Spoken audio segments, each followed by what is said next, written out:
Inkscape 1.1, the new version. You can download it from their website. If you already have Inkscape, unfortunately you have to uninstall it and install the newer version. Now if you open it, this is what you are going to have. You are going to have a welcome dialog, and then if you go to this, you are going to see this, and you can choose whichever canvas you want, whether you want the default, the dark. I choose the default. The keyboard, you can also select whichever what you want.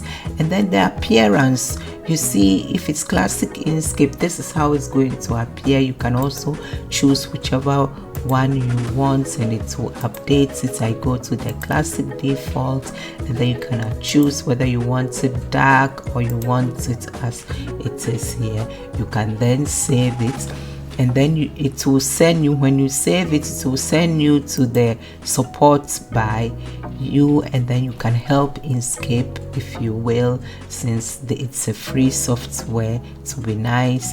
And then now you can also, then after that, if you don't want to help, you just go to thanks, or you move here, and then if you are already an older user and you prefer to use your existing files, the format, you can choose here, or you can go to print, and there are numerous beautiful number, all the formats you can find.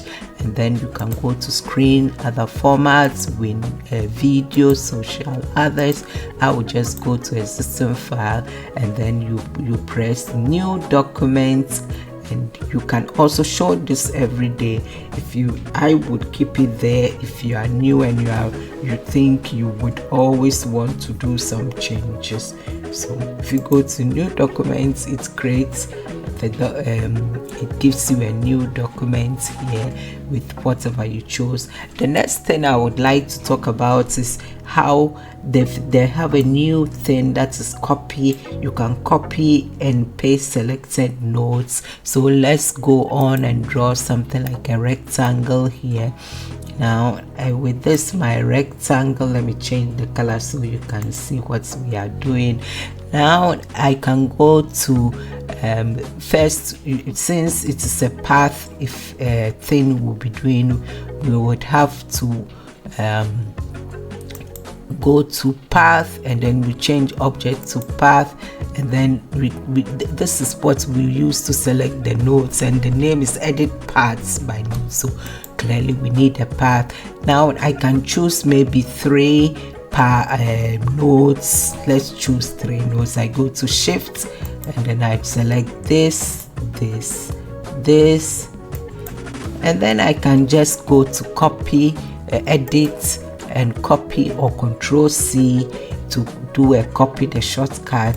And then if you want to paste it, you can click anywhere here or wherever you want to paste it, and then you go to paste. Now it's pasted. It is pasted, but you see that they are connected, more or less. It's connected. I could have done it in a way that's not connected, but if it's connected, if you did not do that, I'll show another way of doing it. It's connected. You can just go to, if you want to connect them, you just go to path, and then you go to break apart, and then now you have your 2 objects that you can move around with. Another way I could do it is I come here, and then I select my nodes. I want to select the 3 nodes. So I go to shift, I select this, I select this, and I select this, and then I go to edit, copy, or Control C.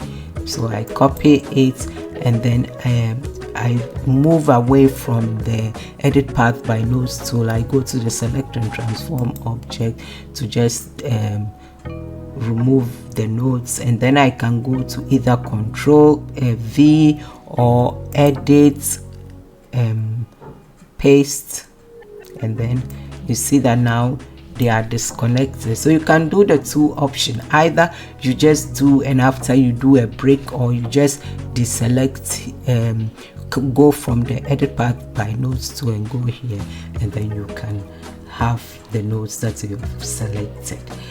Another new thing in Inkscape 1.1 is if you want to slice something, maybe I want to slice this rectangle into two.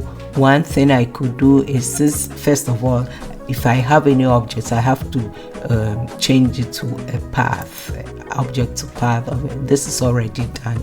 Then I go to path, and then I go to path effects. When you go to path effects, this comes, and then you go to the plus, and then the new thing they have now is the slice. Is the slice. So if I select the slice, you see that it comes to slice it. You can choose whether you want it to slice it vertically or horizontally. You can also move this as this is. If you go to the edit path by nose tool, then you have the possibility to move this in case you want something like this, let's say. Then if you are done with it, you just go out of it and come here, and then you see that this is sliced into two. Thank you for watching. If this helped you in any way, please subscribe to my channel to help me. Thank you. Bye.